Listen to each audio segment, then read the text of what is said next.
label board. I was like, what is a label board? That's definitely something we need to know. It's the mass. It's the mass. But, I'm glad you even broke it down like that. Go Google Department of Labor, and you'll find information there for sure. What kind of training is available for commercial refrigeration outside? Is there any outside of what you'll receive when you join your program at your local technical and community college?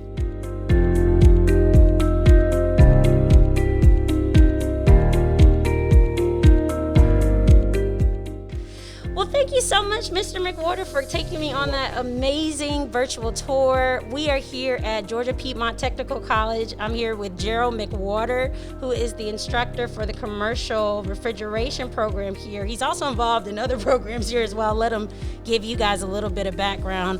But this is so cool in here. Give me some information. Tell us a little bit about some of the things that we just saw. Well, I mean, we looked at ice machines. We looked at basic walk-in cooler, walk-in freezer. We looked at what we call the parallel rack system, which handles all the refrigeration in a major grocery store.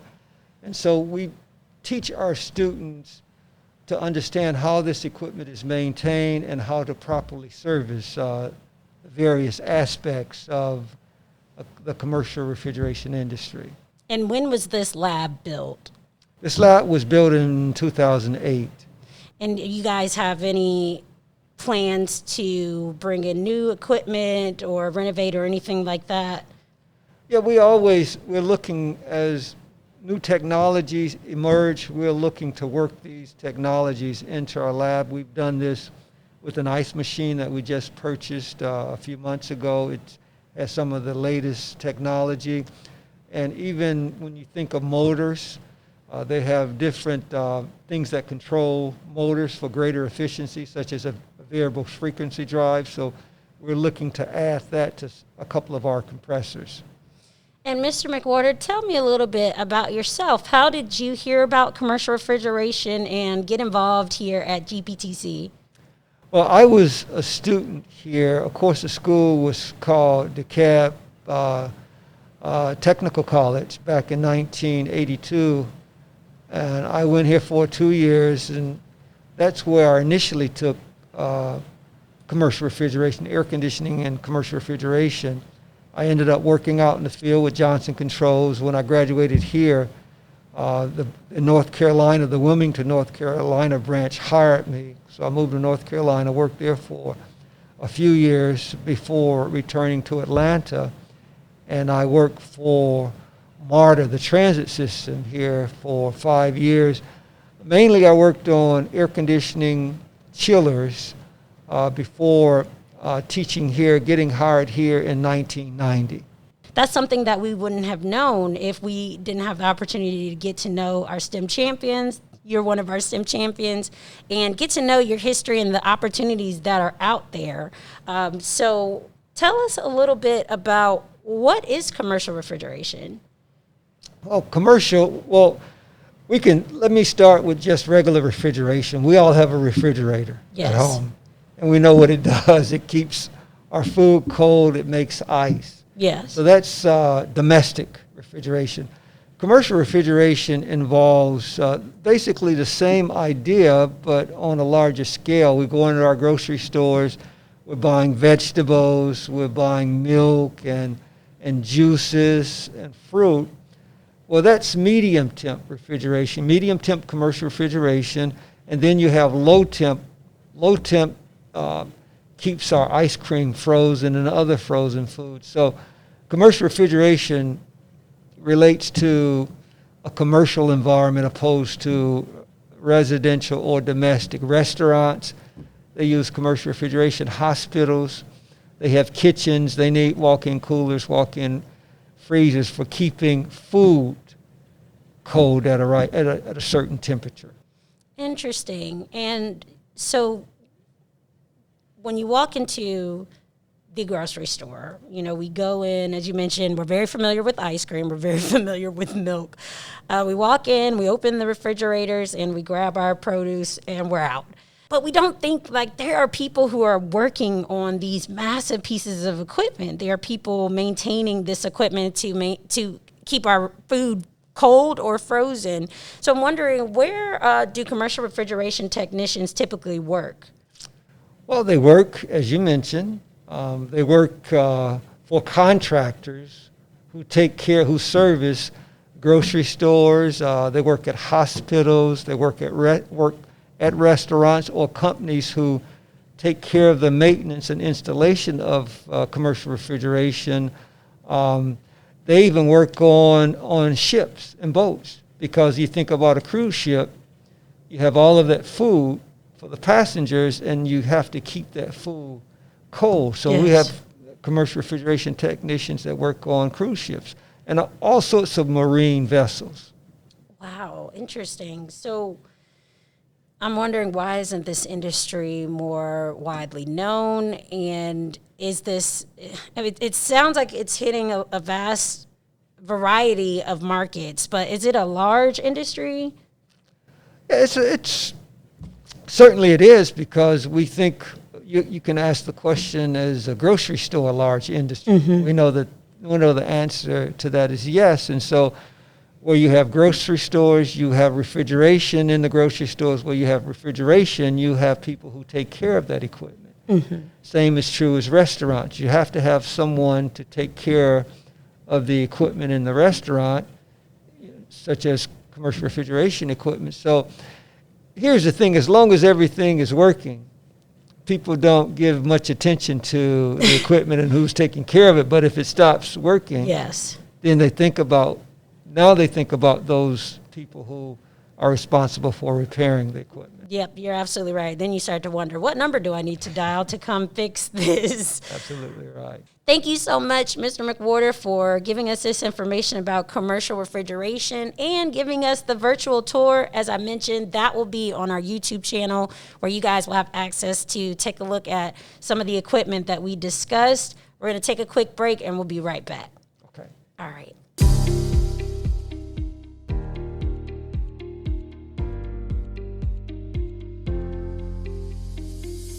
And we're back.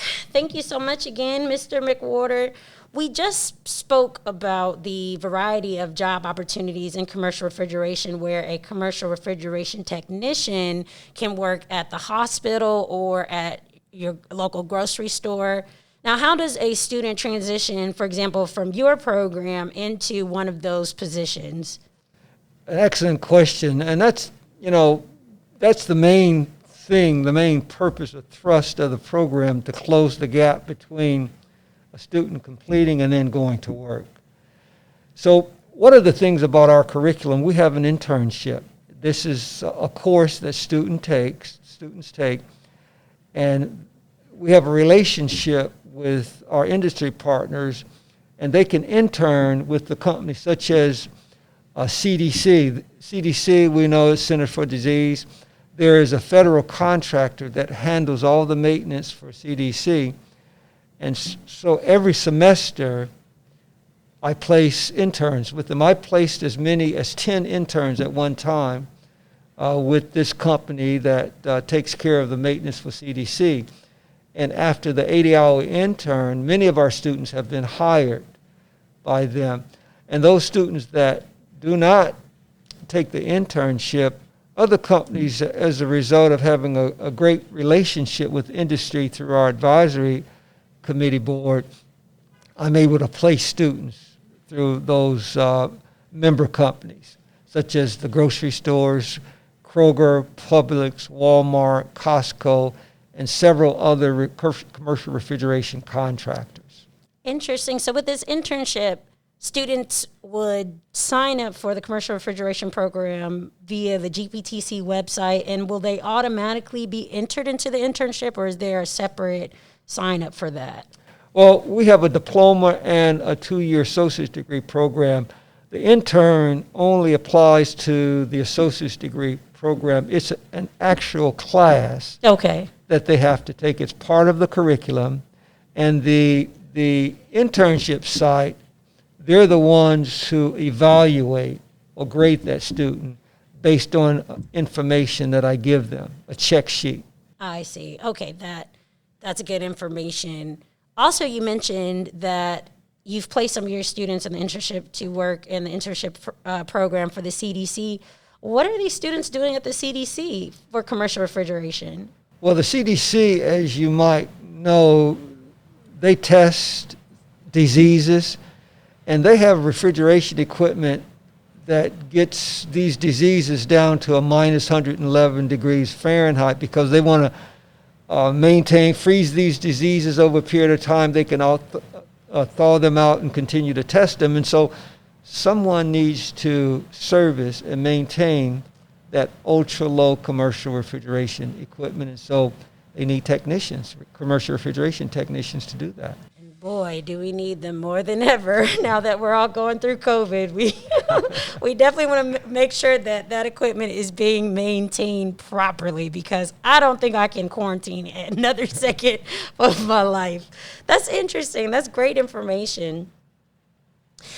How do you see this industry growing? And speaking of COVID and us having this quarantine time, and the unemployment rate is just through the roof, how do you see this industry maintaining through all of that?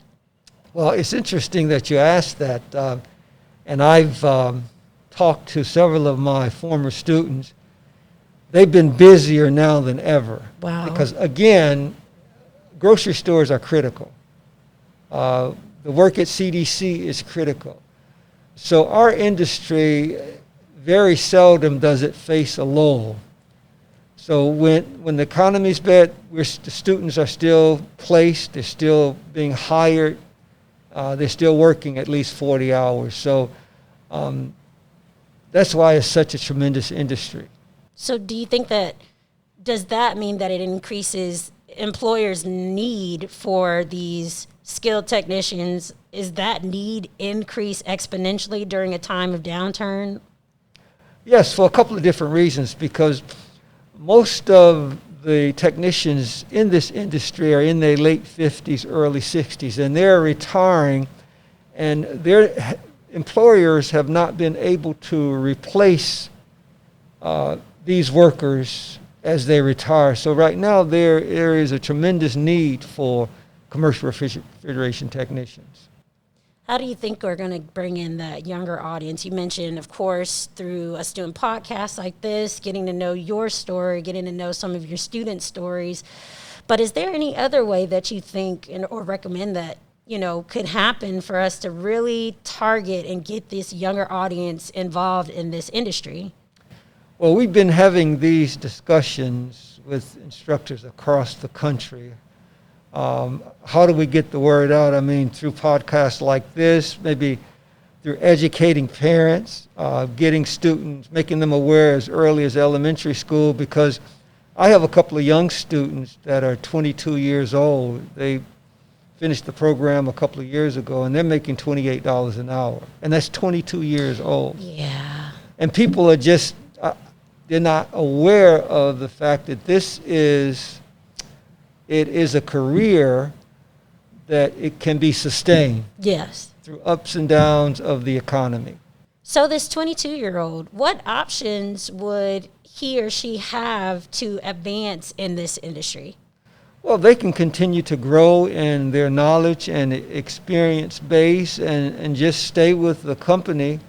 Or one of the things about our 2-year degree program, we have an articulation agreement with a 4-year college. So a student can continue to go to school. He can take most of the coursework online and then end up with a 4-year degree and can eventually own his own company if that is his desire. That sounds great. I think the listeners are going to love those options. You guys, we're going to take another quick break. Thank you so much for giving us that information about the commercial refrigeration industry, specifically for the technicians. We really need younger technicians to enter into this industry. So we'll be right back to continue wrapping up this topic.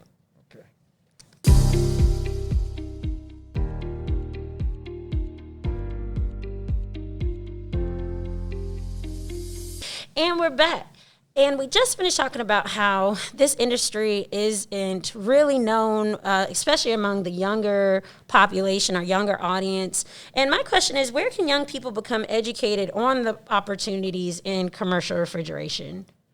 Well, they can go to our website, gptc.edu, and look on the air conditioning, commercial refrigeration, and they can look at the curriculum. That's one thing that they can do. And another thing, they could just go to the labor board. The labor board highlights that air conditioning, refrigeration, we're behind in hiring people. We need about 20 to 50,000 commercial refrigeration and air conditioning techs. So they can go to the labor board. But the easiest thing is to go to their local technical colleges. And that's key. That's something that we, as ACP and the Step and STEM program, we are constantly telling our younger audiences, check out your local community and technical colleges, see what programs and internships that they provide and that they offer. What kind of training is available for commercial refrigeration outside? Is there any outside of what you'll receive when you join your program at your local technical and community college? And that's an excellent question, and that's why industry here in the Atlanta area was so excited in helping us put this program together, this lab together, because there are not a whole lot of places that you can go and get this sort of training. The thing that's particular or peculiar about the commercial refrigeration industry, they have to very quickly take an employee, an entry-level employee, and ramp his skill sets up very quickly. Mm-hmm. And so our program, or programs similar to these, assist an employer in this regard, in this respect. We give them the basics, and then the employer has to, invest very little training to get them up to where they need to be in terms of their skill set. Would you attribute that to the equipment that you have in your lab? Is there something here that's not necessarily, that you wouldn't necessarily find in other commercial refrigeration labs or programs? Well, I think any good commercial refrigeration program that's offered through a community college or two-year technical college is going to have equipment for students to train on that will equip them for the workforce. Our lab, particularly, we have a commercial refrigeration parallel rack, which is similar to what a grocery store would have, and they are exposed to that. Also, we just have all the various aspects of commercial refrigeration that you'll find out there in industry. We have ice machines, we have walk-in coolers, walk-in freezers, we have what we call remote systems, and so we have from the very basic to the more complex. So the student is exposed to pretty much every facet of commercial refrigeration that they're going to face in the field. But of course, in 2 years, you can only expose a student to so much. So we give them the basics, and then once they're hired in the field, their employer will finish their training off. And that's great. I mean, the more exposure that you can give them at this first step, then the better they'll be in the workforce. And that leads me to one of my last questions. What types of skills do commercial refrigeration technicians need to have to be successful in the industry? I think we've talked about that with our advisory board, our industry partners, and you would think that it would be the hard skills, learning to be a good technician, learning the electrical, learning the mechanical, but a skill that's more important is soft skills. We mean by soft skills, communication skills, being on time, working well with people, being detail-oriented. So those soft skills are key, and having a good attitude. Oh, please have a good attitude. Goodness. No one wants to work with you if you have a bad attitude. That's important. What would you say would be some of the more important soft skills, or would you say that all of them are just as equally important? All of them are. I mean, how you look, how you dress, how you present yourself, being on time, being on task, being focused. All of those skills are important. And then, as I said, equally important, obviously, an employee needs to understand the skill set, understand electricity, how to troubleshoot electrical circuit, understand the theory of refrigeration, the cycle, how the refrigerant travels through the entire system, and the characteristics of the refrigerant as it enters each part of the system, the compressor, the evaporator, the condenser, and the metering device. That's very important. That's so excellent. Thank you so much for giving us that information on the tips and the tools and the soft skills that you need to be successful in this industry. Thank you so much for taking the time and the interest in looking at our program. Oh, it's our pleasure. This is exactly where we need to be. This is exactly the information that we need to get out to the masses. And before we leave, is there any last words that you'd like to say? It's just it's an exciting industry. I've been involved in this industry for about 38 years. I worked as a technician. I was in management. I'm teaching it. I have an unrestricted contractor's license. And it's a field that you'll always be able to take care of yourself and a family if you have one. That's wonderful. Thank you again, Mr. McWhorter. You guys definitely check him out. GPTC website. Go and see more about the commercial refrigeration program here. He's an amazing teacher. You all would love to be a part of this program. Thank you so much for your time, and I'll talk with you soon. All right. Thank you, Candace. Thank you. Have a great day. You too.